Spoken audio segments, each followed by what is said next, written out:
Well, the nice thing is, you're all friendly.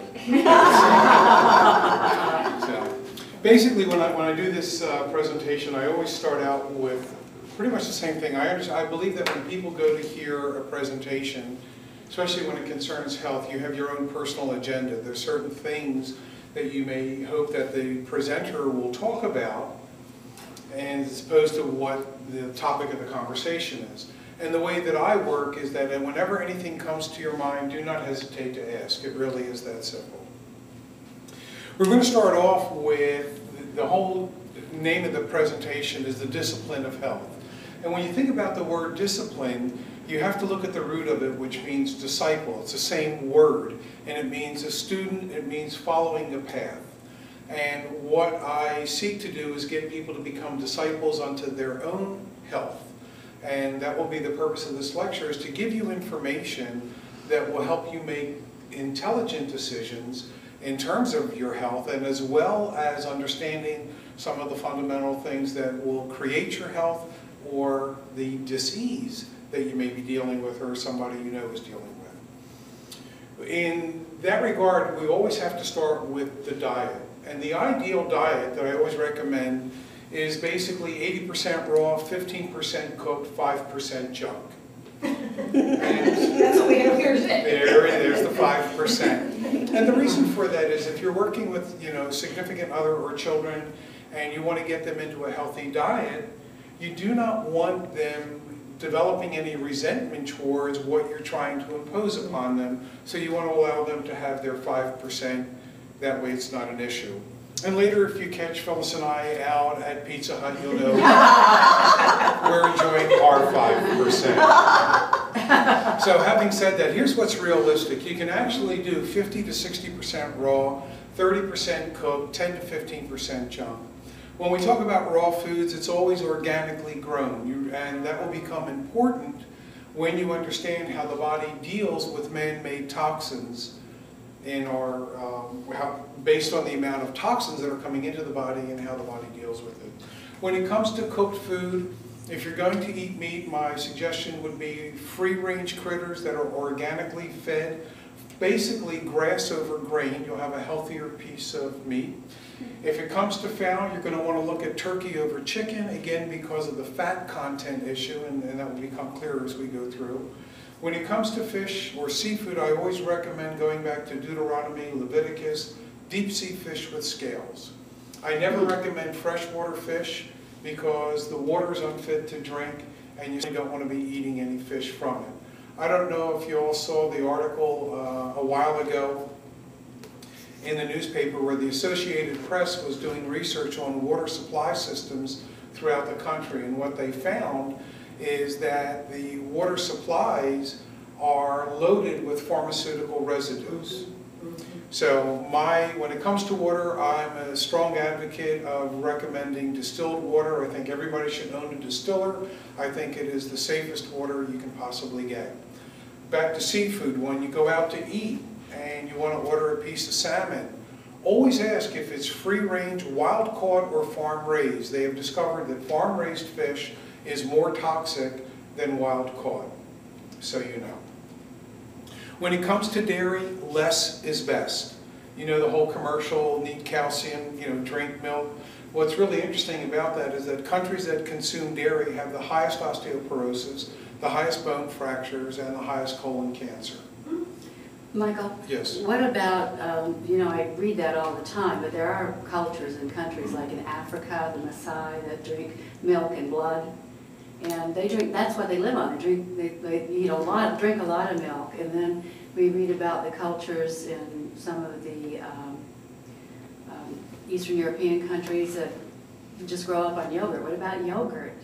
And yogurt is different in a sense because it's not, the problem is more that it's a homogeneous product is one issue, which is why if you're going to drink milk, if you're sold on that whole concept, then look at goat's milk because it's pre-homogenized. It is the homogenization process in the industrialized countries that kills the product. That's one issue.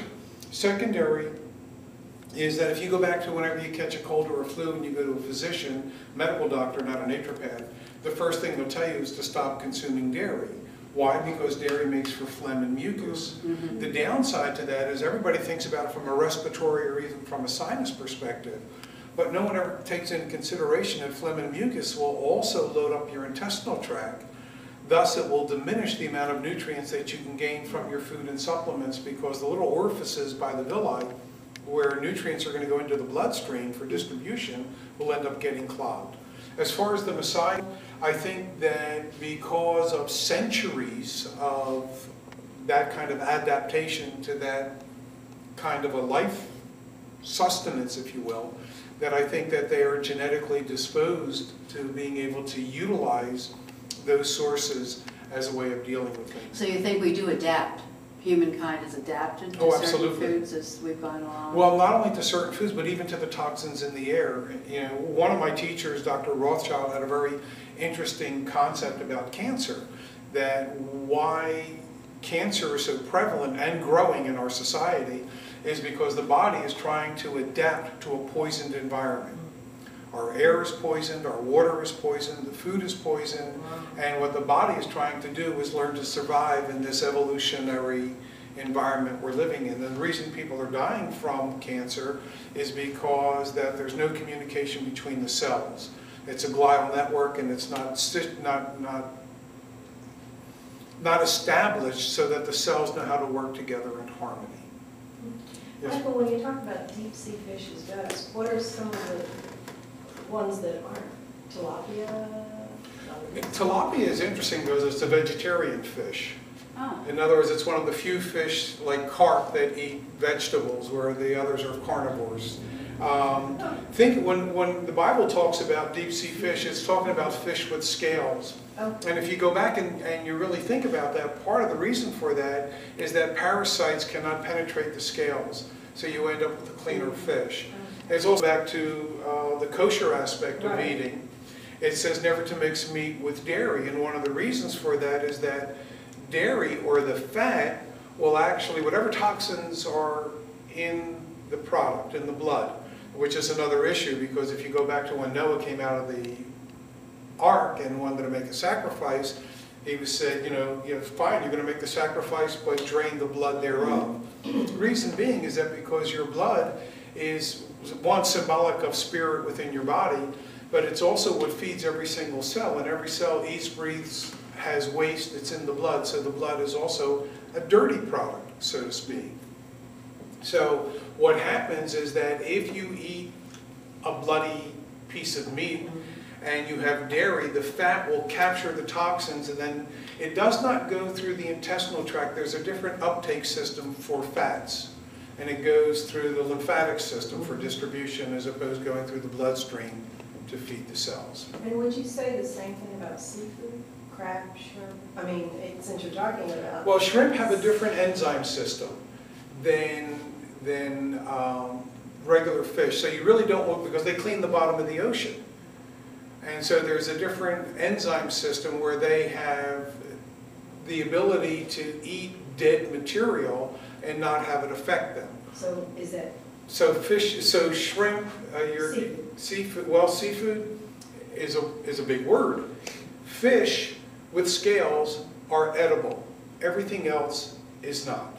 Crustaceans should not be consumed because they're really scavengers, and they're the bottom dwellers, and all the debris falls to the bottom, and they clean the bottom of the ocean.